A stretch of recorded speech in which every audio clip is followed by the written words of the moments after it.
I'm now cooking my dulong.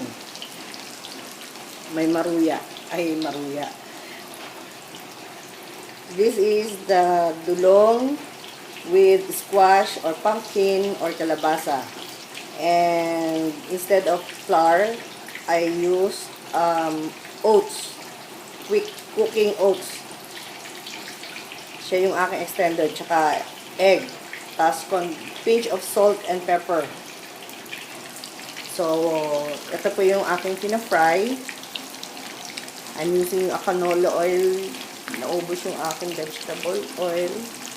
And, ito po yung ibang naluto ko na. Sorry kung magulo. Ayan. Okay. And, for my presentation, I will be using my Ugo Bigyan leaf. Original po. May pirma niya. So, this was the one I was talking about earlier with Miss MLB and Sir Orly. And if you can see, there's teeth. That's for toyo.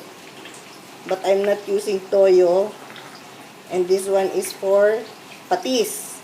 And I'm also not using patis, so I use it for vinegar. Yan. So, yan po yung aking Ugo Bigyan collection. May pirma po niya yan. He is based in Chaong, Quezon. Pwede rin kayo mag-reserve for a lunch. Masarap po siyang magluto. Okay.